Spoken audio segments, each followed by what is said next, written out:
Hi everybody, and welcome back to Sociology 271, Introduction to the Family. You're going to hear the occasional bit of meowing here because my cat has realized that I'm talking, and so she figures she needs to get in on the action too. I'm not going to read out reminders for which student ID numbers are responsible for uploading questions to the eClass folder this time around, because I'm assuming at this point in the semester you've got a pretty good idea of when it's your week and you will act accordingly. So this week we're going to talk about intimate partnerships, forms of couple relationships. We're not going to take as much of a historical approach as we have in previous weeks. We're going to be looking more over the last 10, 15 years and what trends we're seeing that we can extrapolate into the future. I should note here, by the way, that in order to upload this lecture, I had to divide it into two parts. So it's all blended together seamlessly into one video form, but there will be a break in the middle, and then you'll have the title slide again, and then you'll have the second part appearing. So just make sure you watch everything through to the end. So back to where I was. Couple relationships, partnerships, and what that looks like in Canada. We're going to start with the question of marriage, not because I think marriage is the only or the best or the ultimate expression of adult partnerships, but simply because it's been the dominant one for a long time, and it's the one that seems to generate a lot of controversy, debate, anxiety amongst people in general, particularly around the question of whether marriage is a decaying institution or whether marriage is dead or declining or what have you. So we'll look at some of the evidence on both sides of that question. We'll look at some of the patterns and trends in the way marriage has been changing in Canada. And then we're going to look beyond the institution of formal marriage. The authors of your textbook in that chapter, they talk about a lot of different ways that adult couples get together and stay together and the forms that their partnerships take. Rather than try to cover absolutely everything, I'm going to zoom in the second part of this lecture on two of the biggest trends in adult partnership formation in Canada over the last 20 odd years. And those are the trend towards cohabitation, of two adults deciding to set up a home and live together without being married, which would have been scandalous, a generation ago, and same-sex partnerships, both in the form of same-sex marriage and also same-sex cohabitation and domestic partnerships, which represent numerically a very small number of all partnerships in Canada, but in terms of the increase or the rate of growth in people identifying themselves as being in same-sex co-residing partnerships, it's really taking off. It's a huge increase, which is kind of fascinating. So that's my intro for now, the usual stuff. This lecture is the property of me, Amy Kaler. Please do not duplicate, copy, revise, circulate, etc. without my written consent. And away we go. So, hi everybody, and welcome to this week. We'll be talking about the types of intimate couples that people form in adulthood at various points in their lives that are usually related to the development and the elaboration of their family ties and family arrangements. We'll be focusing initially on marriage, not because I think marriage is the ideal or the norm or the way it should be, but simply because marriage as a form of coupleship has so much kind of symbolic and cultural and ideological weight on it that it's good to know a little bit more about it, what it looks like in Canada today, and to think a little bit about what it means and the different meanings that marriage has had over time for various people. Move on and look at marriage kind of in the context of a whole array of different ways in which people are organizing their intimate couple lives, their partnership lives in Canada today.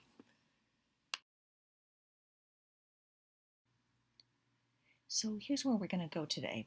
I'm going to start by talking about the meanings of marriage, some historical and contemporary meanings, and you may find that some of the ideas here remind you of ideas that we've heard in previous lectures about ideals and shifting ideals of adult relationships.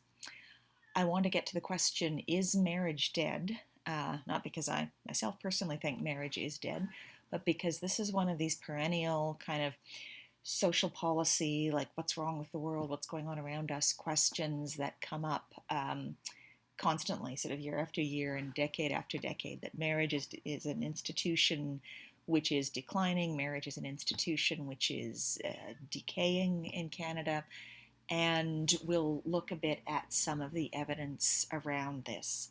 The very fact that the question gets asked so often, what's the state of marriage as an institution, is a clue to how important marriage continues to be, not just as the sort of arrangement that people enter into for their adult lives, but also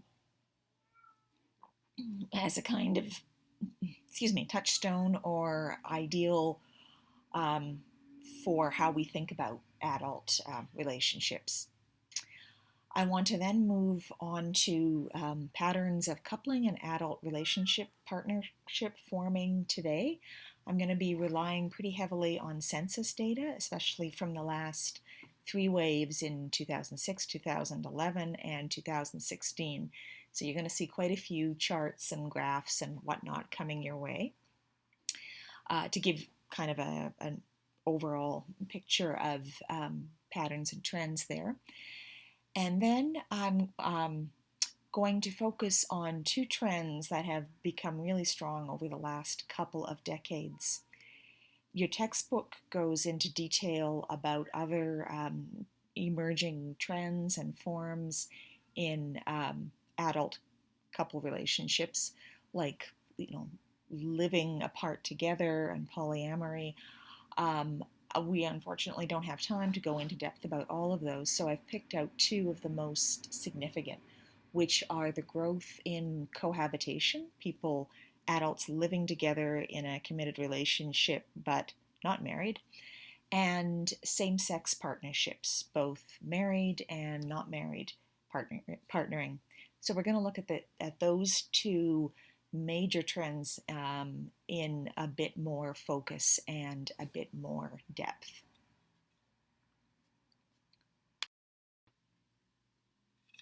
Let's start by looking at some of the meanings that have been ascribed to marriage, and by this I mean quote-unquote traditional or heterosexual, heteronormative marriage in the couple of centuries leading up to where we find ourselves now. For many social scientists, and particularly for social and cultural anthropologists, marriage has been understood as a status, and in particular a sort of elevated status or a respective status relative to the state of being unmarried. And we see this in societies, all over the world, that people who are married tend to accrue a certain prestige in the eyes of others, a certain respect. It's taken as an indication of certain positive things about them.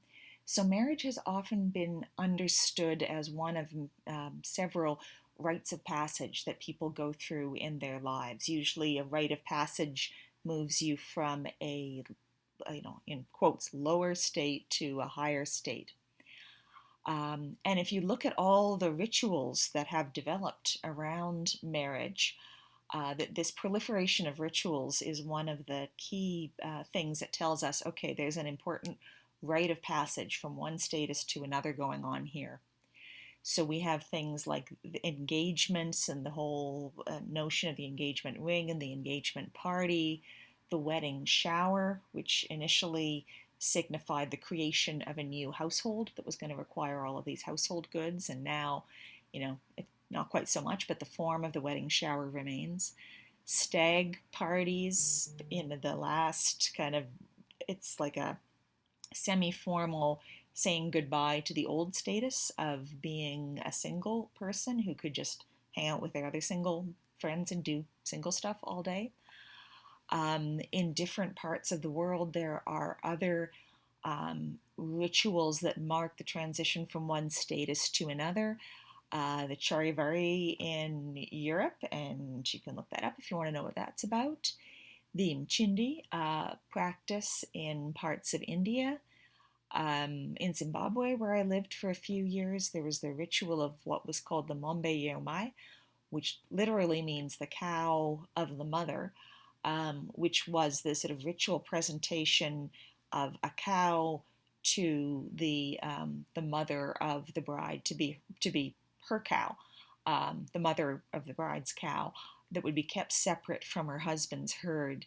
And some scholars interpret that as a kind of symbolic substitution. The daughter is going away from the family, and the cow, I mean, obviously a cow and a person are not the same thing, but the cow kind of marks the departure of the daughter and her symbolic replacement by this symbol of fertility and wealth, etc., etc. You could take a deep dive into marriage rituals around the world, and find many examples of ways to say goodbye to the old status of being, dependent on your parents, or being single, or being in some ways younger, and hello to the new status of being a married person. Some historians have pointed to what they see as a major change in the way marriage was conceptualized, beginning, if we're looking at the European, North American context, kind of late 18th century. And that's the idea of a transition from, as the phrase goes, from yoke mates to soulmates. Now, yoke mates refers to the idea that the husband and wife are kind of yoked together like a team of oxen. They're pulling their plow or whatever it is. They're both kind of facing out in the same direction, and they've got a task at hand, which is to build the household, build the family, keep things moving, and so forth. And this sort of yoke mates approach to marriage often emerges in contexts where marriage is a practical collaboration between kin groups. There's one kin group or extended family here, and there's another one here, and by uniting in the form of a marriage between their young people, they are able to prosper and to move forward and to work together. This notion of kind of marriage as the joining of yoke mates calls on a lot of sort of emotional and symbolic resources related to the idea of duty and responsibility. Married people have duties to each other as well as to their families. They're taking on the responsibilities of an adult. They're moving into an adult within the sort of network of other adults that they find themselves in. And they're pulling their plow together, and ideally, not always in practice, of course, they're moving in the same direction. Now, the soulmates sort of twist on marriage has its roots way back in the notions of romantic love and, the only person in the world for you and so forth, but really comes to emerge as a foundation for marriage not all that long ago, just a couple of hundred years ago. And this is the idea that marriage, similar to the pure relationship or the confluent love ideal, is a commitment, a personal commitment between two individuals where the dominant emotion is love and attraction and affection for each other. If you want to hear more about this, historian Stephanie Coontz, in the link below, if you click on it, explains in her words how love conquered marriage starting in the 18th century, and how North American and European societies got from a situation where marriage is a matter of being sort of yoked together, to a situation where marriage is ideally understood to be the two soulmates not necessarily looking forward together as though they're like oxen in a yoke, but looking towards each other and at each other and partaking in that individual relationship. Another way to look at the changes in marriage and how people think about marriage is to compare changing expectations of marriage from an older style, the yoke-mate style, which is also the complementary idea of adult relationships that we were introduced to in previous lectures, and the newer or the more companionate style, which we were introduced to in previous lectures, where the partners in the relationship are companions, doing things together, supporting each other, um, rather than sort of complementing each other's, or in addition to, I guess we should say, complementing each other's strengths. So, I mean, I'm making some huge generalizations here, and there's bound to be exceptions to any of them, but in general, in societies that are characterized by a complementary approach to marriage, where it's kind of a practical collaboration between people who are connected to a larger kin group, marriage tends to be almost universal. You really can't be an adult unless you are a married adult. There's just, or if you are single for an extended period of time as an adult, it means something's gone wrong. That's because marriage is bound up with adulthood. Being married confers adult status. That's why there's so many rites of passage around it, and the movement from being a young person to an adult member of your community. In these societies, marriage is not just sort of a nice thing to aspire to, but is actually needed for economic survival. Individual adults on their own tend not to be viable economic units. They're not able to produce everything they need for themselves and to engage in whatever the economic activity of that society is. So marriage makes you economically able to, continue to exist. In terms of reproduction, then, under the complementary view of marriage, parenthood is really indivisible rather, from marriage. So a married couple become a mother and a father, ideally as soon as possible. Might take a little while, who knows? But a married couple that does not become a parenting couple, again, this is viewed as exceptional and kind of a sad thing, and possibly even immoral or dangerous, depending on the society. Gender norms, as you might expect, tend to be distinct and tend to be complementary. Men are responsible for ABC, women are responsible for XYZ. Often this breaks down around a sort of providing for the family outside the home and taking care of the family within the home kind of breakdown. But the idea that men and women are best friends and do all those things together is not really part of it. Marriages under this way of looking at marriage, ideally they're lifelong, and it really is till death do you part. And part of that is because marriage is sort of a precondition for adulthood, and because marriage is economically necessary for survival. So people go into marriage with the expectation or the hope that this will be a lifelong thing.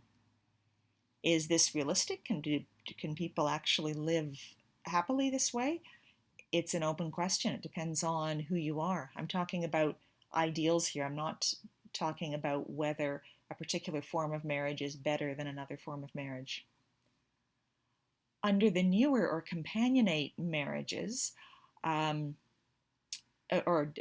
approach to marriage, marriage is often understood as a contingent ideal, by which I mean that it's not necessarily universal. Some people marry, some people don't. People may move in and out of marriages. It's not an essential sort of precondition for being a functioning adult. Under this way of looking at marriage, marriage is maybe one aspect of adulthood, but there are other aspects, setting up your own household, establishing a career, many other things are involved in the transition to adulthood.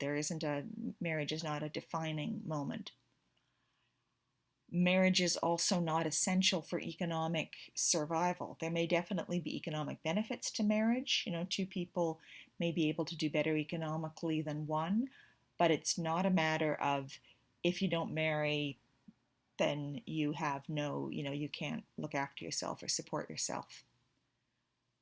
In the companionate version of marriage, where marriage is really primarily about the connection between two people, parenthood might be deferred, or it might be postponed. Having kids right away and setting up this family household is not an essential, a foundational part of this newer companionate approach to marriage, and it is possible to be married and not parenting, married where the main relationship is between the two spouses.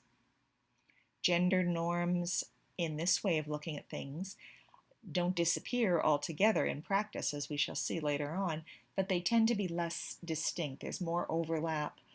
There are fewer things that are understood to be that's women's business and that's men's business. These companionate marriages, similar to the confluent love ideal or the pure relationship, aren't necessarily till death do us part affairs. There may be multiple endings. People may end up divorcing, they may end up separating and living apart. One person may die, they both may die. The notion that the only acceptable ending to a marriage is death is not as common in societies where the companionate ideal of marriage is predominant. Whatever meanings we assign to marriage, and regardless of the way people think about it, there's one interesting phenomenon that seems to hold true, and that is that marriage has different gendered meanings for men and for women. There's a pile of sociological literature out there that suggests that if you take men and women who are married and compare them to their single counterparts, and you match in terms of age and region and income and all of that other stuff, marriage appears to benefit both men and women, but it benefits men a lot more. So, like I said, huge body of research. I'll just try to sum it up really quickly. Interesting phenomenon about the way we've organized heterosexual marriage today. If you look at married men and compare them to single men, you find that married men live longer. Married men self-report better health, better physical and mental health, and this operates irrespective of whether they say they're happy with their marriage or not so happy with it. Same thing with happiness and life satisfaction. Married men, compared to single men, report higher levels of happiness and life satisfaction, even if they describe their marriage as being unsatisfying or not working well or what have you. Economically, married men also are able to amass more wealth than their peers who are not married, and they typically have more financial resources, which isn't really surprising when you consider that in most marriages, you've got two adults coming together and often they're both bringing financial resources. So for men, marriage is a pretty good deal. It's not quite as good a deal for women when you look at the research there. Compared to single women, women who are married have more economic resources. They have more wealth. They're able to build more wealth. Stuff, not surprising. And married women report higher levels of self-reported happiness than single women, but only, and this is the kicker, only if they report that their marriage quality is also high. In other words, the perceived quality of the marriage influences in a way that it doesn't appear to influence men's. Men derive a benefit from being married under whatever conditions. Women derive a benefit from being married if they also report satisfaction with their marriage and the marriage quality is high. And the health differentials between married and single women are really not very pronounced. They're nothing like the health differentials between married and single men. And this finding has been so persistent for the last 40 odd years. Jessie Bernard, who was a pioneering feminist sociologist, kind of summed it up in a statement which some of you may find a bit surprising. She argued that in every marital union, and in her day, marital unions all were heterosexual, same-sex marriage wasn't legal. There are two marriages in every marital union. There's his and hers, and his marriage is better. And I'd be very interested in hearing from you your thoughts or your ideas as to why this might be so.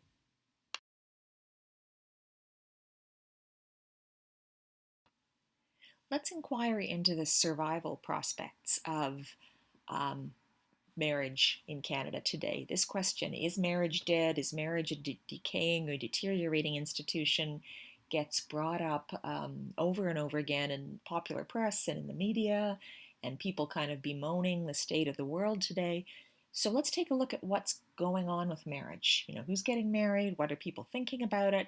And see if we can come up with an answer that's more nuanced than just, yes, marriage is dead, or no, marriage is alive and thriving as ever.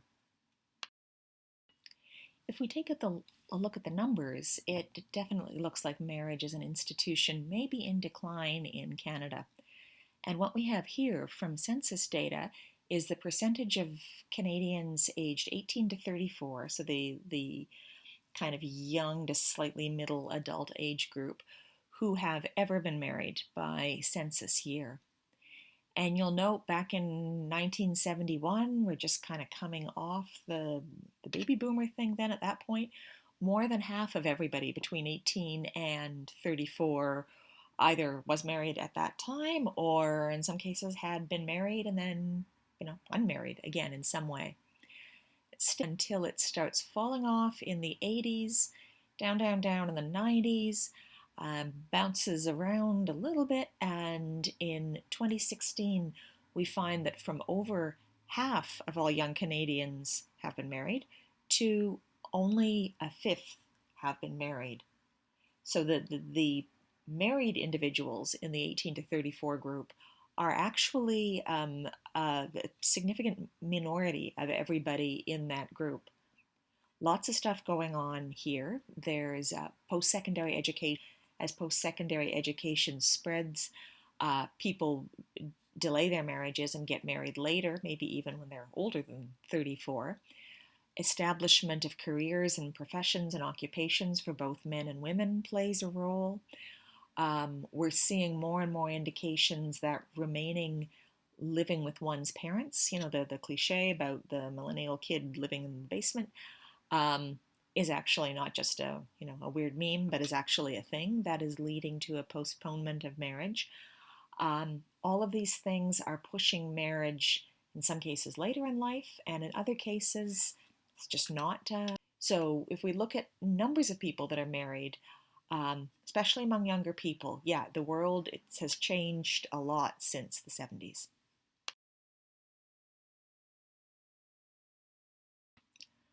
But if we look at how people think of marriage, attitudes towards marriage or ideas about marriage, we get a slightly different picture. And these numbers here are from an Angus Reid poll that was done just last year in 2018. And what the poll takers did was they interviewed adults in different age groups and asked how many agreed or strongly agreed, or rather, so it's very important or somewhat important for couples who want to spend their lives together to actually formally get married. In other words, whether they saw spending your life together and getting married as two things that should go together. And this is pretty fascinating because if you look at this chart here, it's the youngest adults and the oldest adults who seem to have a pretty strong attachment to the idea that marriage is what you should do if you find someone you want to spend your life with. In fact, the same numbers for both of them. Over half of the youngest adults, 18 to 24, and over half of the oldest adults, who are 65 and older, agree very much or somewhat with that statement. And it's the ones in the middle who are a little more non-committal, or maybe they're just kind of cynical about marriage, having seen a lot of divorces, who knows. They're the ones who are less likely to say that marriage is really important for couples that have found each other and want to stay together. So sort of fascinating there, the idealistic young people, and we may think that the older people are a little more conservative. We can speculate about what's going on here, but we don't know for sure. But it is a really interesting result from this Angus Reid poll.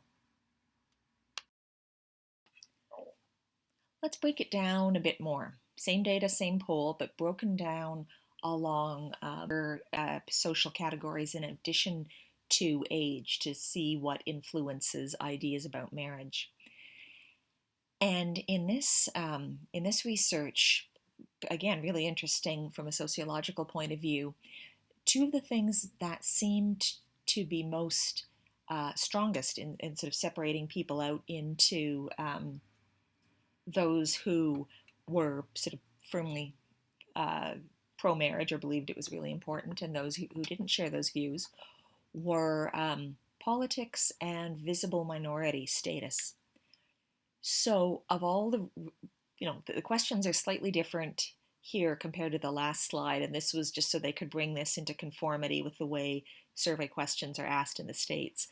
But the general attribute being measured, the sort of orientation towards marriage, is pretty consistent. Political views, people who identify in terms of political party with the Conservative Party are a lot more likely to say that marriage and having children is really important, and society is better off if lots of people are married with children. People who identified themselves as voting Liberal or voting NDP, not much difference between those two parties, but a lot of difference between Liberal and NDP supporters and Conservative supporters in terms of the extent to which people agreed that society is better off if people get married and have kids. So there's some big differentiation there.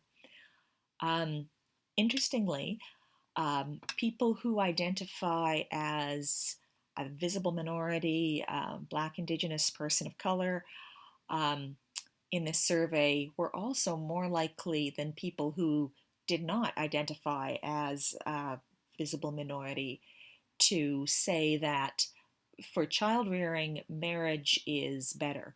More than half of people who visible minority said that marriage is, or if people are having children together, they ought to marry. Marriage is better, compared to less than half of people who did not identify themselves as a member of a visible minority.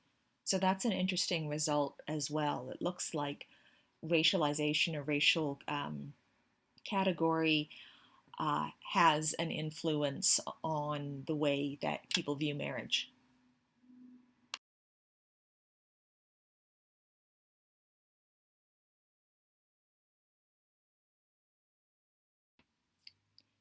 And probably to nobody's surprise, gender of same Angus Reid survey also seems to have an influence on how people view marriage. And it interacts with age in an interesting way. So this was the question here, and it's a bit awkward that questions get phrased different ways at different points in the survey.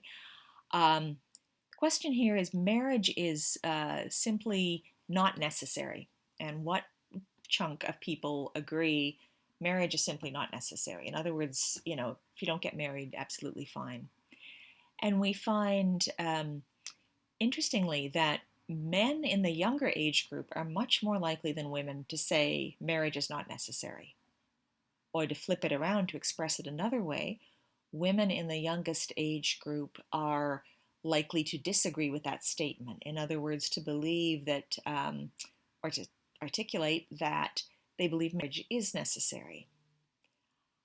Then we move to slightly older groups, and we see that gender gap um, almost disappears, which again, very intriguing. What's going on with the youngest adults these days? I have speculated a little bit about what's going on there. Perhaps women are more attached to marriage than men because marriage has historically functioned as kind of a master status for women. By which I mean that being married for women has often been a stronger identity marker than for men. The experience of one's parents' generations, the influence of feminism, especially for women who are a bit older and have um, perhaps more experience in the adult world, which is still kind of gender, still a gender hierarchy going on there, may have led adult women to think, yeah, marriage doesn't work out all that well, or not adult women, older adult women, to think, yeah, marriage isn't actually working out all that well for women. Um, Again, I'd be curious in hearing from any of you what you think is going on with this age and gender pattern related to how important marriage is.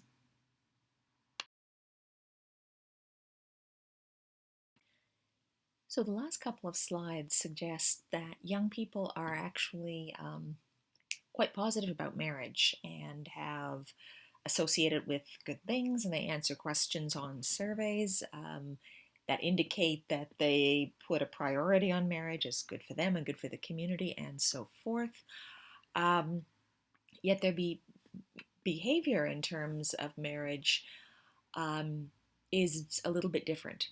We saw that a few slides ago when we looked at the proportion of young adults who are ever have been married, and we saw how that's dropped off drastically in the last few decades. And here's a slightly more fine-grained look at a similar phenomenon, which is the average age at first marriage, broken down by men and women. And what you see, I'm sure you can probably predict this by now, we see that average age at first marriage drops right after the war. These are the baby boom years, down to a low of only 22 years for women, which means that there were a whole lot of women getting married when they were 18, 19, 20, 21. And then it picks up and it goes up and up and up until now. The most recent data I could find was from 2008, but I don't have any reason to think that the last 10 or 12 years would have been different. Now it's about 30 for both of them. And these are, on one hand, that's like what, an 8-year difference? Is that how many years is 8 years? On the other hand, these are 8 really important years when people are completing post-secondary education, consolidating plans for adult life, figuring things out, getting started in an occupation or a career. These are really important 8 years, and it makes a big difference whether you're married or not as you're going through them. You'll note something that sometimes surprises many people, that ages at marriage were also reasonably high right before they fell off with the Second World War and then the baby boom. And what you have is a phenomenon where it wasn't so much post-secondary education, those opportunities that were pushing marriage ages or keeping marriage ages up. It was often the need on the part mainly of men to consolidate enough resources to set up their own households. In a largely rural or sort of small town Canada, this could often mean inheriting or acquiring land or getting the farm going, finding a job that would be secure enough that you could support a wife and kids on it, and so forth, kept marriage for ages at first marriage rather high. So it wasn't the case that everybody was getting married at 18, 19, 20 until they all started going to university. Marriage ages have been high for a while before that. You'll note that there's a gap between men and women, and that gap is closing. So at the height of the baby boom, men were about 3-ish years older than women on average when they got married, and that's shrunk down to about 2 years or so. So not a huge difference, but it does reflect that we have a lot more women spending their late teens, early 20s in post-secondary education now than we did, say, 1961. And what this means is that marriages, the age gap between marriage partners is shrinking. People are coming closer and closer together in age. Patterns of marriage timing are sensitive to broader socioeconomic trends, cultural trends, both among young people, young adults getting married for the first time, and we need to remember that there are also lots of older adults outside that 18 to 34 age group who may either just not get married or who may marry, the marriage comes to an end, and then they choose to remarry or not to remarry, depending on a whole host of factors. So, here are some of the things that are influencing people's timing in marriage and the decisions about getting married. Young, as I mentioned earlier, there is some evidence that this whole thing about the millennial youth living in mom and dad's basement for extended periods is in fact a real thing, and that young adults are co-residing with their parents for more years of their life than they did a decade or two ago, which delays the establishment of their own household, and that's usually associated with marriage, often to save up enough money to put down a down payment on a place or to get established in some way or pay back student debt or what have you. There's often economic motivations as well as just wanting to continue living with parents. That brings us to to two other economic factors. One is people reporting that they perceive financial hurdles in creating their own household, having kids.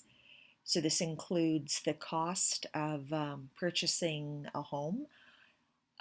Compared to a few decades ago, starter homes, in quotation marks, you can imagine me doing air quotes, um, are luxurious and consequently much more expensive than the kind of entry level, baseline, kind of basic, nothing fancy, but you own it house that people in previous generations, or apartment that people in previous generations would have bought.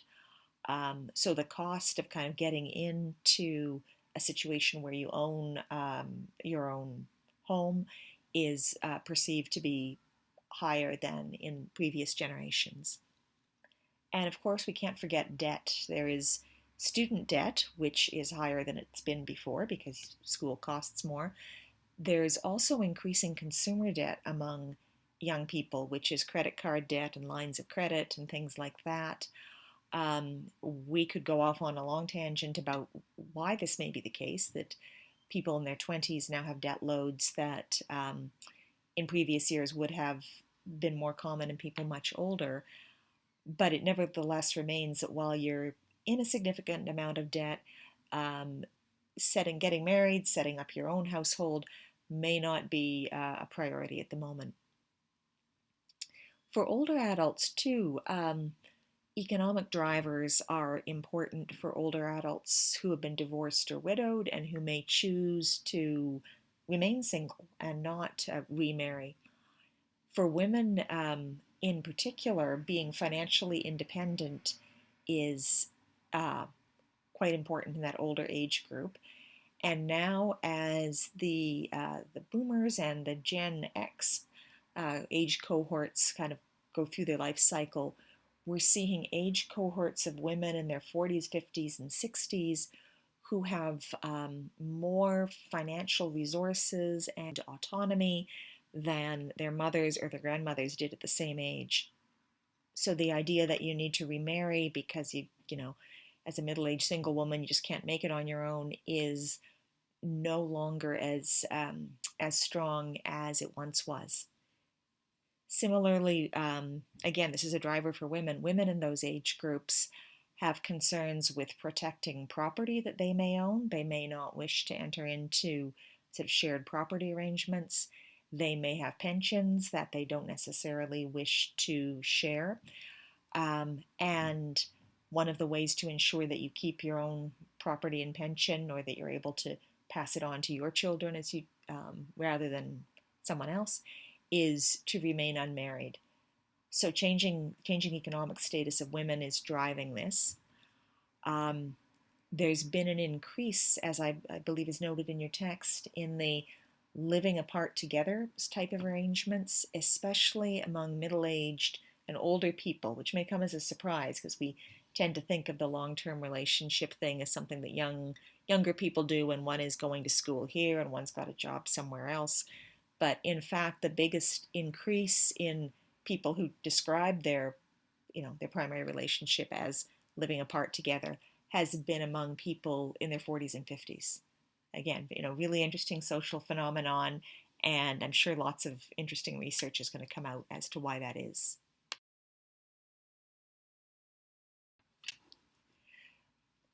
So marriage is a big part of the picture, but it is far from being the only piece of the picture.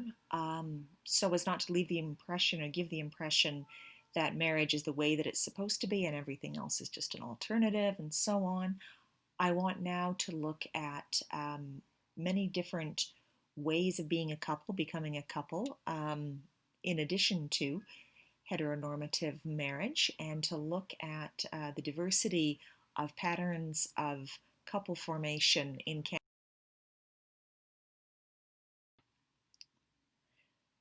Marriage was at one point the dominant form of life for adult couples who were cohabiting or who were living in the same place at the same time.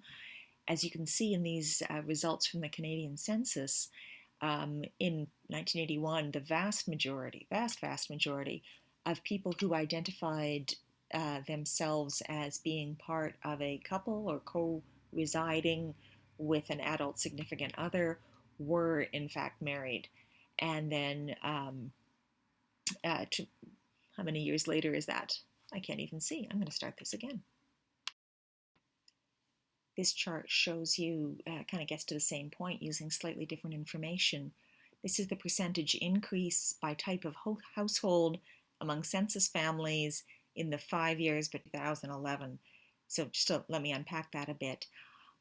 What we see here is that while all these types of households increased in numbers between 2006 and 2011, which is kind of what you'd expect because the Canadian population overall grew, the number of married couples actually only increased 3%, whereas the number of common law couples between 2006 and 2011 increased by 14%, and the number of households that were headed by a single parent increased by 8%. So what this means is that the proportion of households which are headed by either common law couples or single parents are growing much more rapidly than the proportion of households or the number of households that are headed by a married couple, even though the numeric majority of households in Canada remains married couple households. But the trend is not favoring married couple households. The trend is the real momentum is with other types of household.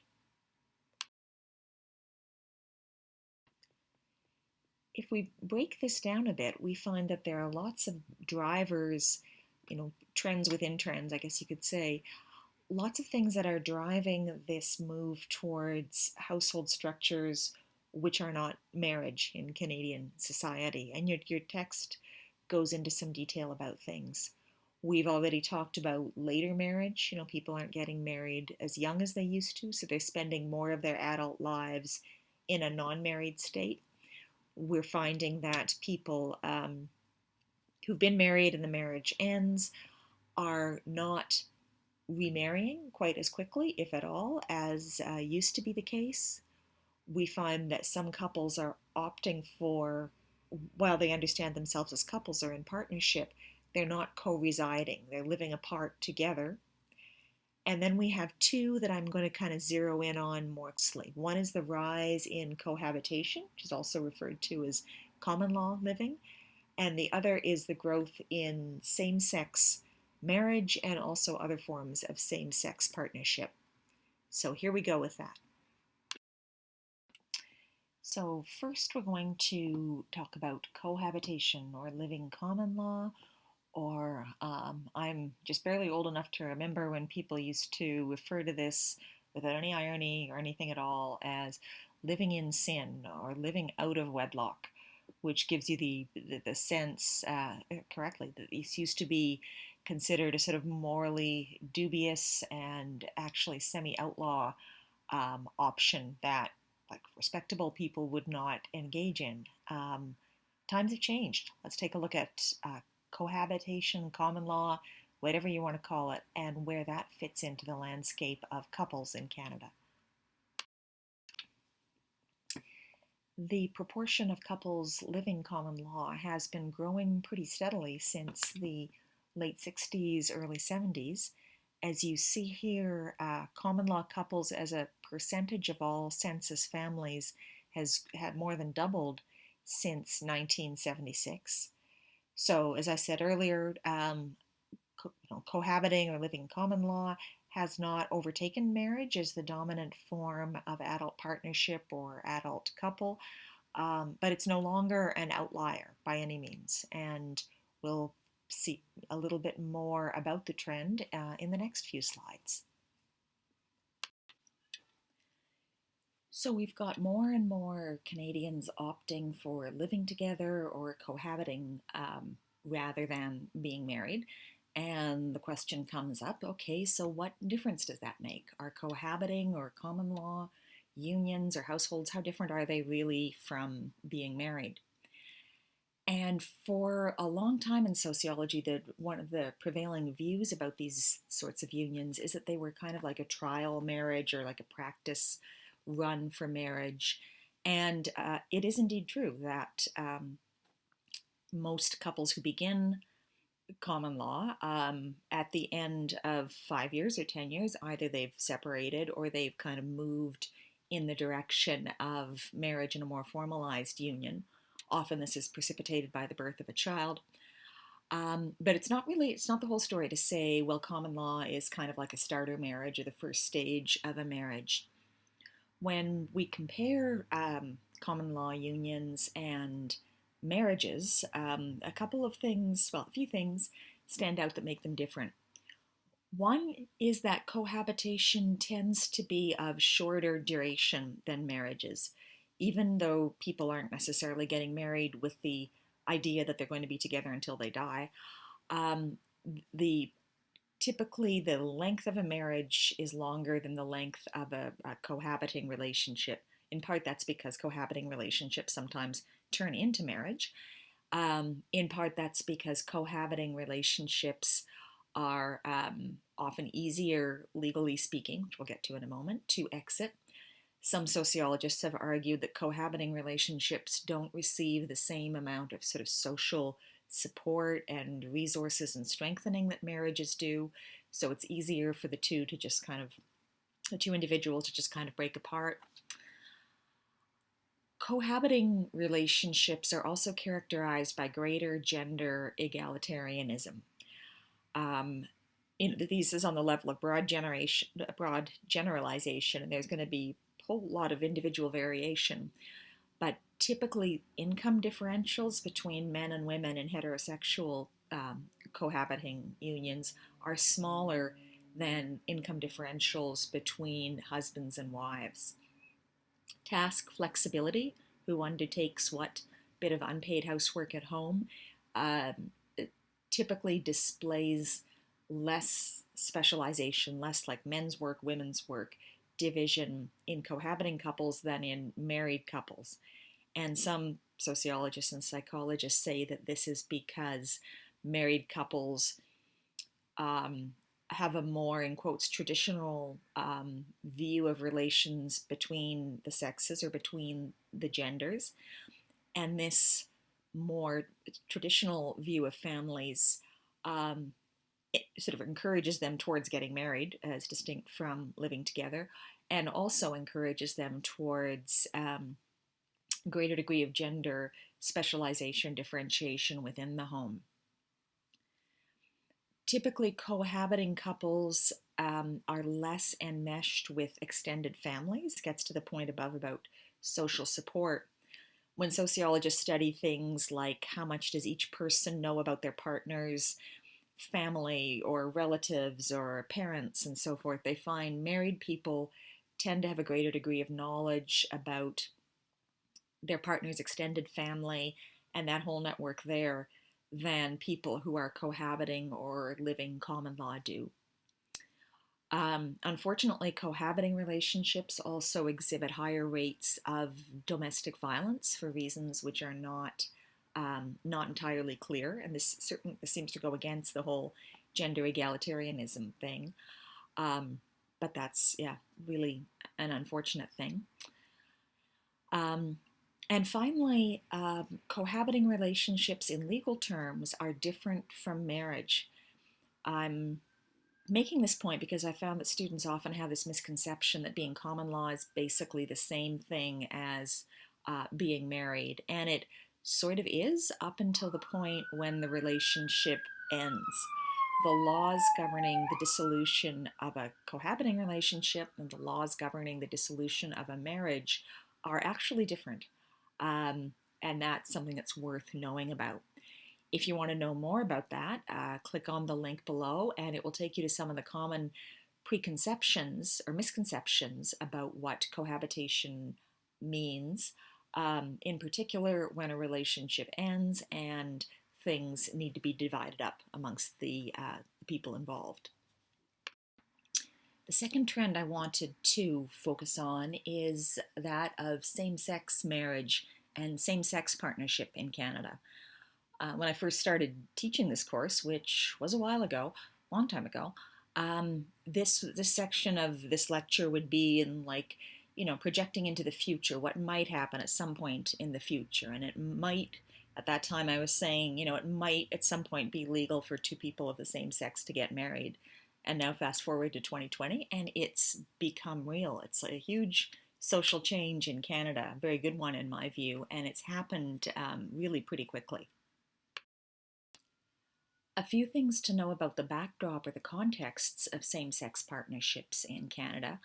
The first is that they've always existed. There's always been people who were living together in a committed relationship with a partner of the same sex, even when they couldn't be out about it, even when they couldn't be public about it. So what looks like, when we look at census figures, what looks like an increase in same-sex partnering is really, I think, just a movement from invisible partnerships to visible ones. And if you think back, it might be the case even in your own family that you knew a couple of bachelor uncles, who lived together, or two women friends who were roommates and shared their place and shared their lives. And the word couple might not have been used to describe them, but often these people were known to their friends and families that they were a couple, they were together, they were committed to each other. They just unfortunately could not be as public about it. So what we're seeing, again, not so much an increase in same-sex partnering as a movement from invisible partnerships to ones that are visible and that are publicly acknowledged. Same-sex partnering can take the form of marriage, or it can take the form of cohabitation, just like heterosexual relationships. As we'll see in a bit, the proportions are kind of flipped for same-sex partnerships in that the majority of them are non-marriage, are cohabitation, but the proportion marriage, every time there's a census, it goes up a little bit more. So the proportion in same-sex partnerships is shifting towards more and more being in the form of marriage. We've also seen over the last decade or so within partnerships a big increase in child rearing and parenting together. And I'll have a bit more to say about that later on, as well as in future lectures. So same-sex partnerships in that way are, on a sort of collective level, coming to resemble mixed sex partnerships more, in that a good chunk of them have kids around and are raising children. And finally, the introduction of same-sex marriage, the way was sort of paved for that in Canada, as in other countries, by the existence of domestic partnership legislation. Before same-sex marriage in Canada became legal, many provinces had this kind of odd category of, in Alberta it still is called, interdependent adult partnerships, where two people could declare themselves to be each other's interdependent adult partner. And that was understood to mean they're a couple, they're together, they'll be treated sort of as if they were married, but not quite, not entirely. So many same-sex couples found that a bit demeaning. Like, okay, we're not good enough to get married, but there's this weird little category of interdependent relationship that we can have. No, thank you. Nonetheless, the existence of this kind of patchwork province by province legislation on domestic partnerships paved the way, or opened the door, for same-sex marriage when the time came.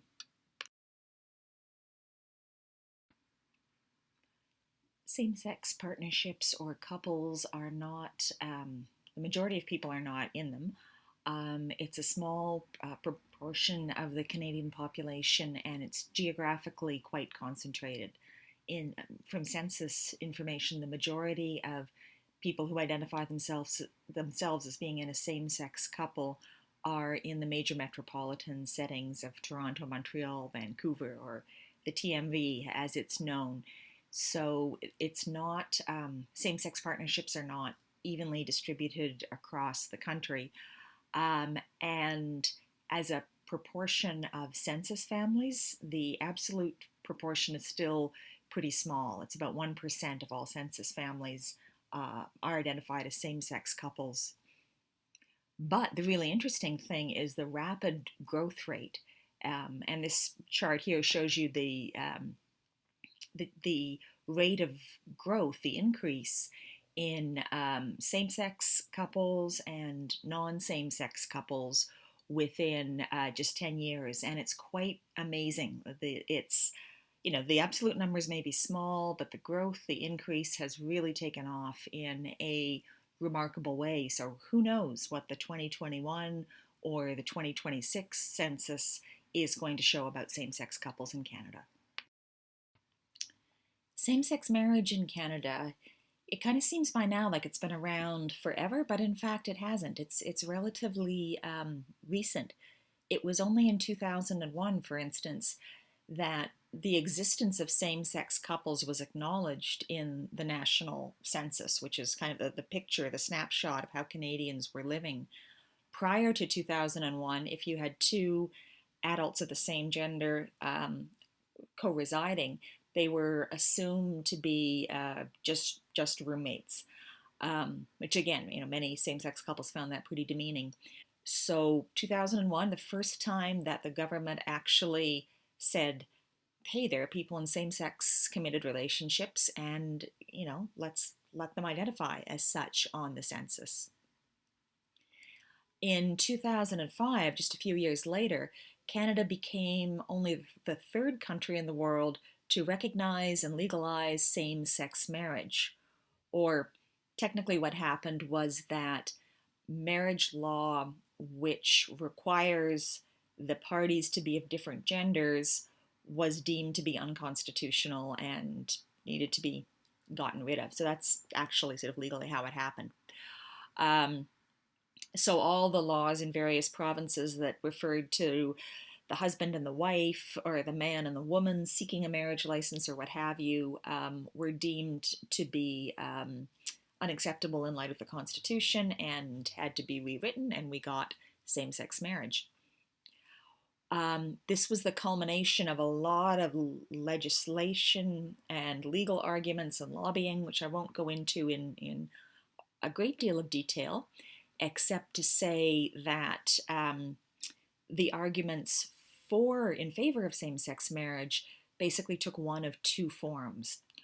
Either they were arguments based on human rights, that the right to marry, the right to have a partner should not be restricted by your gender or by the gender of the other person involved. In other words, just because you're a man, you should not be denied the right to form a marriage with another man. That would be discriminatory on the basis of gender. So it's a human right. And the other kind of prong of these arguments were arguments based on social equality. That with marriage being defined as only for people of different sexes, what that does in effect is create within Canada. There's one class of people who can get married and enjoy all the, advantages or what have you that marriage brings along with it. And there's another class of people who are excluded from all of those things. And that this is a form of social inequality which is not desirable for Canadian society as a whole. Whether you're in a heterosexual marriage or a same-sex partnership or single and unpartnered or what have you, living in an unequal society is not in anybody's best interest. So let's change this element of inequality. Arguments for same-sex marriage also built on the notion that social mores and attitudes and norms change, and the way people viewed the world back in the 1890s or the 1910s or the 1930s is not the way people viewed the world in the 21st century. So we can't sort of stay fixed on points of law that were based in a worldview that has since been outmoded or has since changed. The law needs to catch up with changes in Canadian culture and society. And so as a consequence, June 2005, we got same-sex marriage. A couple of slides earlier, I showed you that even though the total number of same-sex partnerships or marriages is still pretty small in Canada, about 1% of census families, and it's very concentrated geographically in the largest urban areas, nonetheless, the rate of growth is really high, the rate of increase. And this information breaks that down a bit, looking at increases in marriage among same-sex couples. The majority of same-sex couples are not formally married, but the proportions, every census year, the proportions get bigger and bigger. So the trend is definitely following same-sex marriage. This chart here shows you going back to 2001 when 0% of same-sex couples were married because they legally could not do so. And then just moving forward 15 years and since the legalization of same-sex marriage in 2005, and look at the proportions that we've got now in 2016. Or, I mean, now is not 2016, but the most recent census was 2016. LGBTQ activists and community members are not all unanimous about this being the most wonderful thing ever.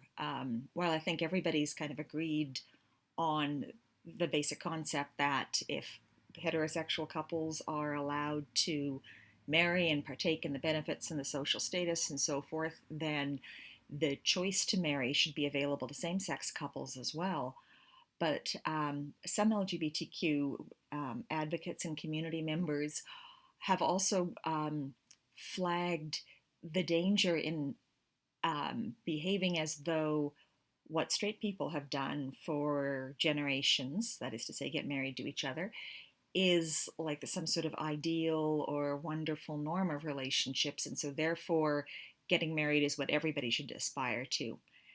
And they make quite strong and I think quite coherent political and sociological arguments to the effect that marriage as an institution has not always worked out that well for everybody who's in that institution.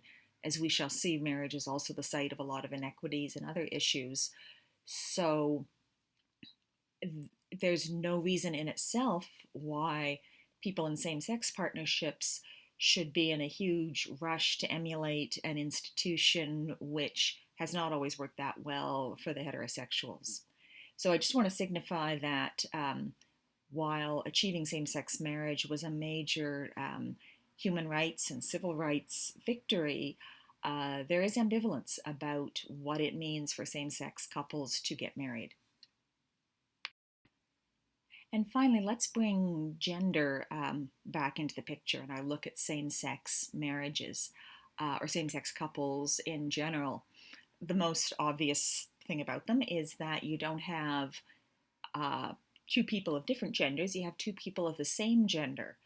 So, what difference does gender make when you've got same sex couples or same sex, like two men together as a married or a cohabiting couple? Are they different from two women? Um, Huge topic. Research is ongoing on this, but here's a few interesting things to note. Um, One is that same sex couples break down about 50%, 50%. So in the 2016 census, roughly half of all same sex couples consisted of two men and half of two women, which means that of gay men and gay women, looking at the proportions married, they're about the same as well. So about 1/3 of gay men and 1/3 of lesbians or gay women who are in a couple relationship are married, and the other 2/3 are not married. Where the genders are quite different, though, is when it comes to parenting and child rearing and kind of building the next generation. So, as compared to mixed sex couples, the prevalence of parenting in same sex couples is quite low. Only about 12% of same sex couples are co residing with children under 18, which is much lower than for heterosexuals. So, very few same sex couples are parenting, although some of them are.